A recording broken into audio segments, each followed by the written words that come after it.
Je te souhaite la bienvenue ici. Je suis Corinne Delénor, autrice de ce texte. Ici, mes mots quittent une page pour retrouver leur souffle, leur rythme et ma voix. Une civilisation révèle toujours ce qu'elle considère comme sacré par la manière dont elle traite ceux qui veillent sur son âme. Pendant des millénaires, presque toutes les sociétés ont réservé une place précieuse et particulière à celles et ceux dont la fonction consistait à maintenir une relation avec l'invisible. Les prophètes n'étaient pas chargés d'animer une communauté. Les gardiennes des temples n'étaient pas tenues de justifier chaque journée passée dans le silence. Les druides, les poètes, les mystiques, les moines copistes n'étaient pas évalués sur leur capacité à produire davantage. Les communautés savaient qu'en protégeant leur disponibilité intérieure, elles protégeaient en réalité leur propre capacité à rester reliées au mystère, à la beauté, au discernement et à cette intelligence du vivant qui ne naît jamais dans l'agitation. Et je me demande souvent ce que notre époque est en train de raconter d'elle-même. Nous répétons volontiers que nous avons besoin d'art, de profondeur, de personnes spirituelles, de beauté, de paix, de personnes de vision.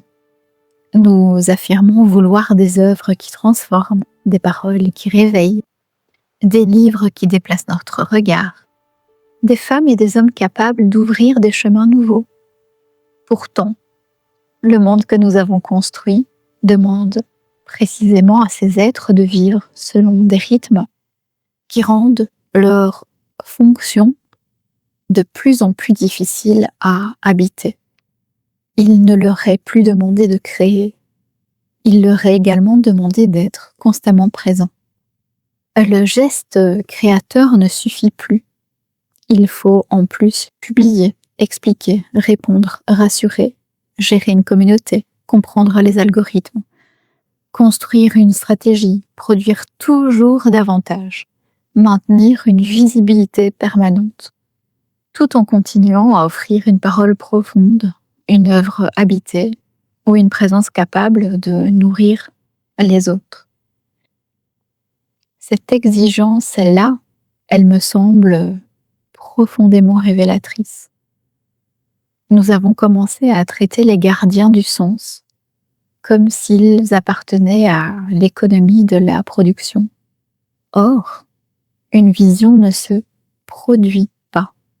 Elle arrive, elle mûrit, elle traverse. Elle transforme d'abord celui ou celle qui la reçoit avant de pouvoir devenir une œuvre offerte au monde. Et ceux qu'on appelle les anciens le savaient.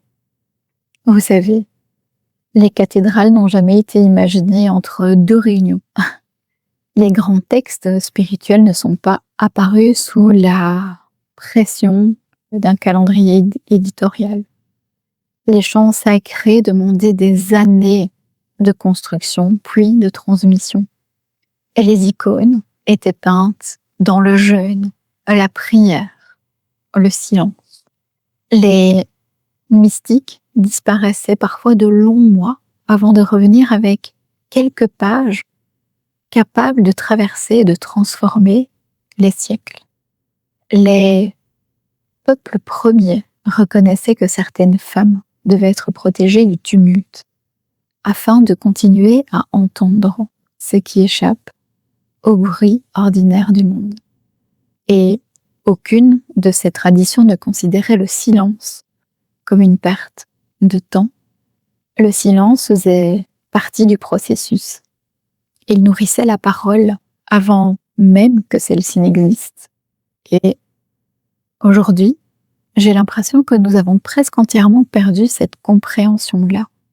Notre époque admire les œuvres profondes, tout en organisant des conditions de vie qui empêchent leur naissance naturelle. Nous réclamons des transmissions capables de nous transformer, tout en exigeant de ceux qui les portent qu'ils consacrent une part toujours plus grande de leur énergie à maintenir leur visibilité.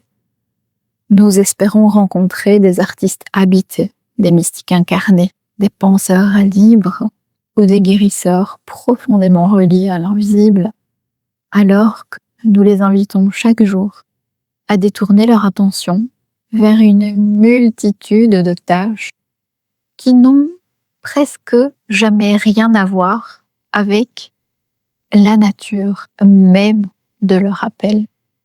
C'est un paradoxe qui, je trouve, est immense. Les êtres les plus sensibles possèdent souvent un système nerveux d'une finesse particulière. Leur capacité à percevoir les mouvements invisibles du vivant est infiniment liée à cette qualité de présence que notre monde fragilise continuellement. Ce qui leur permet de créer est précisément ce que notre organisation collective épuise, leur disponibilité intérieure. Et je pense qu'il serait temps d'arrêter de sous-estimer le coût de tout ceci. Car lorsque toute énergie est mobilisée pour rester visible, une partie de cette énergie n'est plus disponible pour descendre dans les profondeurs où naissent les œuvres véritables.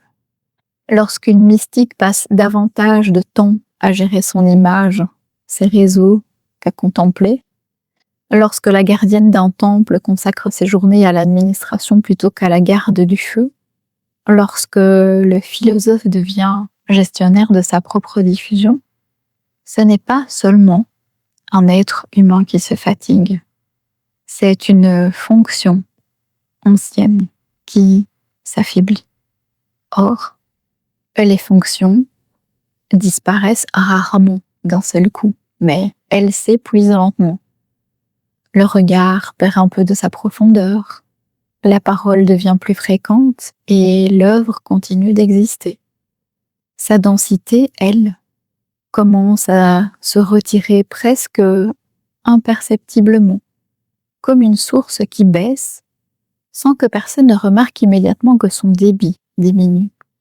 Et je crois que beaucoup de créateurs connaissent cette sensation sans toujours réussir à y poser des mots. Alors il ne manque ni d'idées, ni de talent. Il manque d'un territoire intérieur suffisamment préservé pour laisser les visions accomplir leur lente germination. Car le vivant ne travaille pas sous la contrainte de l'immédiateté. Il avance selon des cycles, des respirations, des saisons. Une forêt ne produit pas continuellement.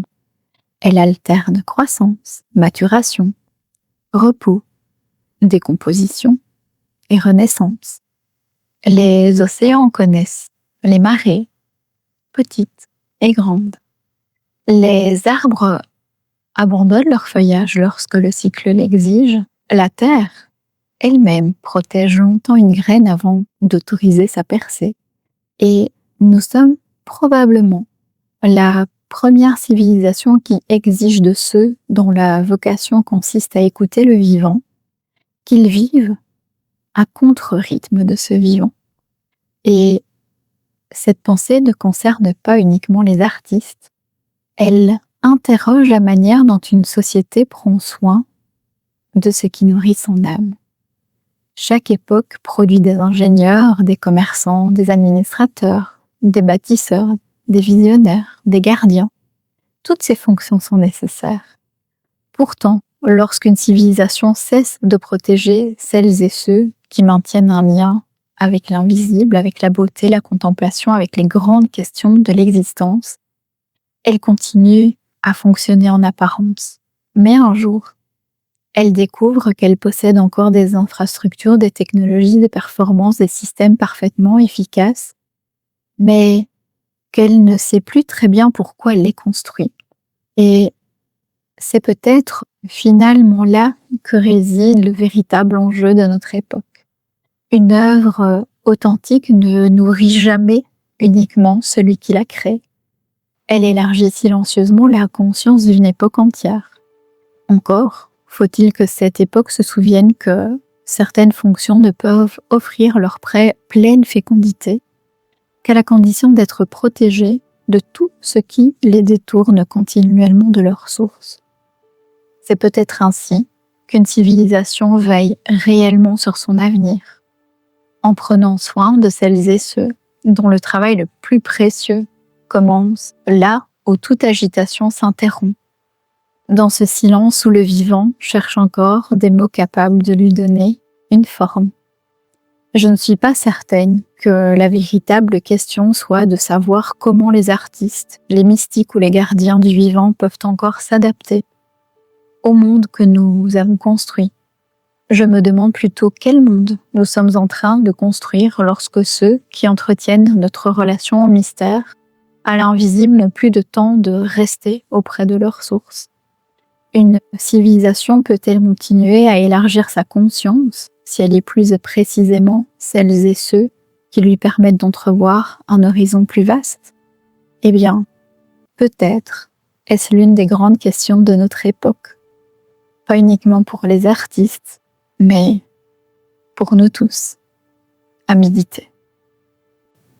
Je vous remercie pour votre écoute. J'espère que ce texte aura pu éveiller quelque chose en vous.